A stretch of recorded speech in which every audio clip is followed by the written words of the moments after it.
নমস্কার বন্ধুরা, Bengali lifestyle একটা নতুন ব্লগে আপনাদের স্বাগত জানাই। আজকে সকালে থেকে এত গরম পড়েছে যেহেতু চলে আসলাম প্রকৃতির মাঝে।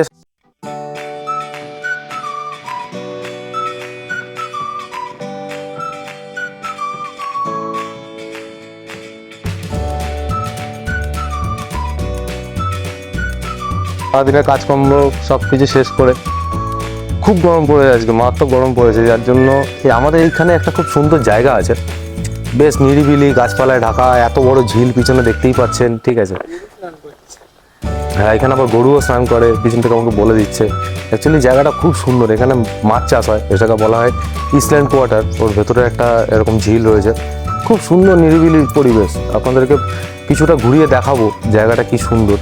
অ্যাকচুয়ালি এটা কোনো টুরিস্ট প্লেস নয়, এটা কোনো ঘুরতে আসার জায়গা নয়, আমাদের বাড়ির সামনে, তাই আমরা নর্মালি আসি।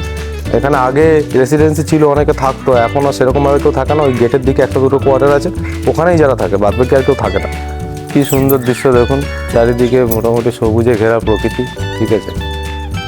আর এই বাবুসোনা যাচ্ছে, হ্যাঁ, প্রকৃতির মাঝখানে এই একজন চু চু চু চু, তার কিছু বললাম না।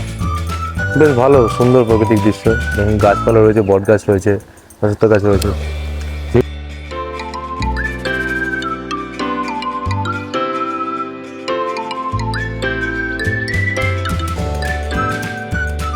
ঝিলটা দেখুন কত বড় ঝিল, আর পুরো একদম প্রকৃতির মাঝখানে, মানে সবুজে ঘেরা, তার মধ্যে ঝিল, ঠিক আছে।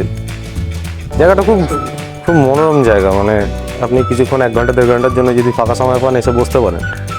হ্যাঁ, তবে মাঝে মাঝে পুলিশ এসে রেড করে, কারণ এখানে ভেতরে অনেকে গাঁজা ফাজা হ্যান ত্যান খায়, তো এখানে আপনি যদি ফ্যামিলি নিয়ে আসেন বা আপনি যদি একা একা এসে বসেন তাহলে তো নিশ্চয়ই আপনাকে ডিস্টার্ব করবে না, আর সাধারণত ওইভাবে ডিস্টার্ব করেও না। দেখুন এই গাছটা কি সুন্দর লাগছে,